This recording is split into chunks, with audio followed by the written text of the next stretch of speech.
Hey everybody, Ryan here from Android Coliseum here to do my little quick review on the TCL 35G.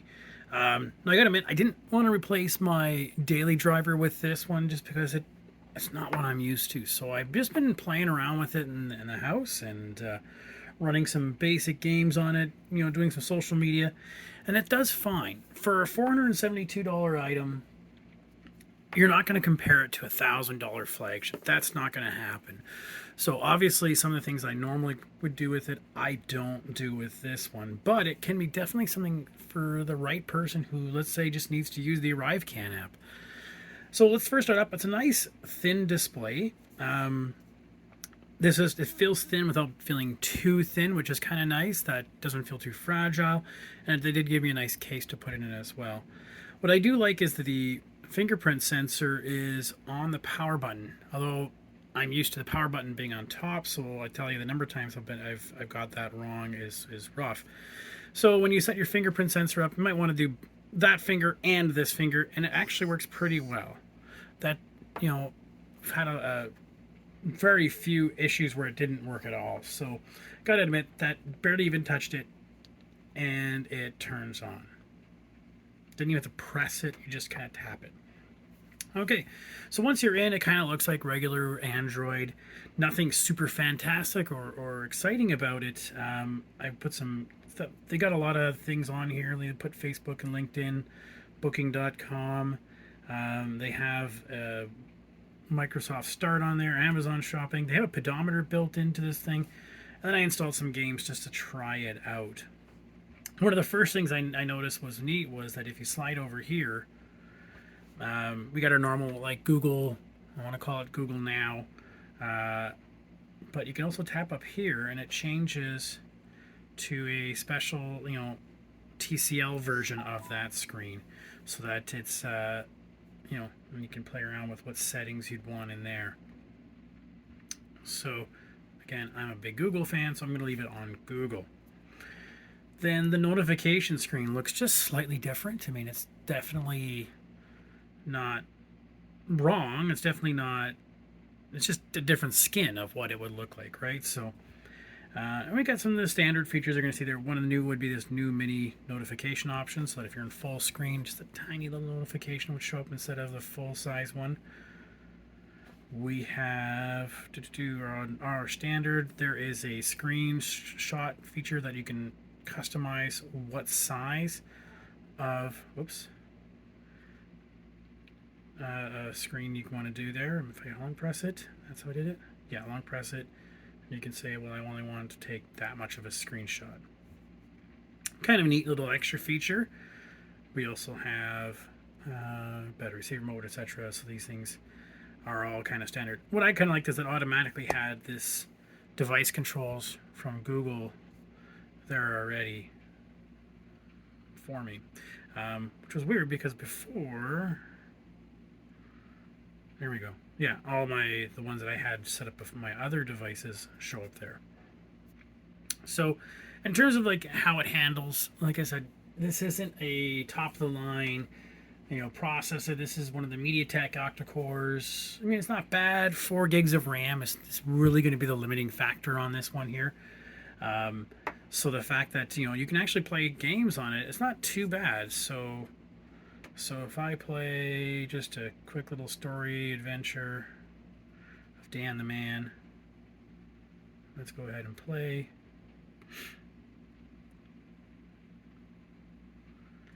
It actually doesn't do too bad of a game, like, for these kind of simple games.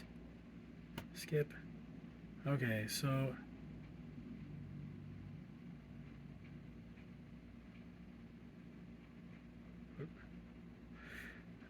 let me turn the volume up for you guys here.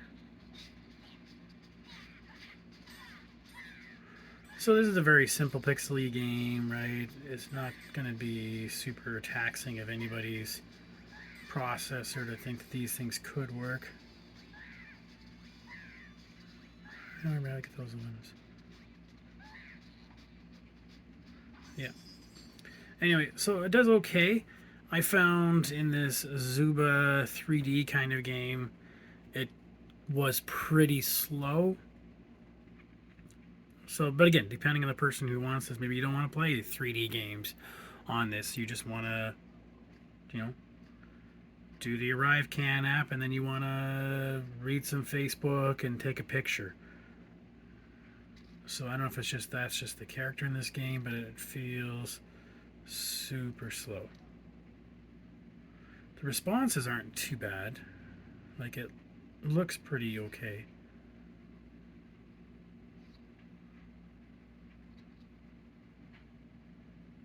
Where was the guy? Right here.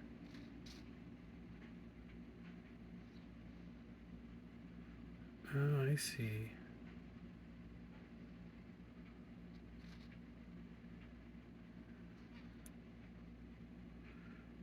Where's all the other dudes?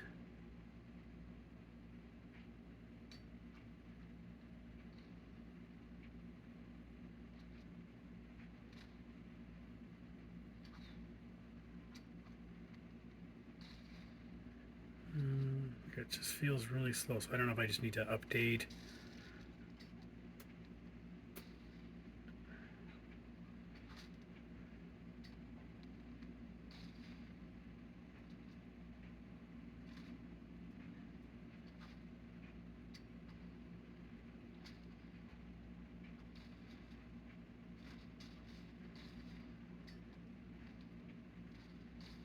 Yeah. Anyways, that's that game. It does okay, but I've done other games like these, bounce game. It does okay. It doesn't seem to be. So again, depending on what kind of level of video game do you want to play, you can tap. There we go. Like, everything seems to be okay. It's not super fluid as I would expect on a Pixel device or something, but it's fine.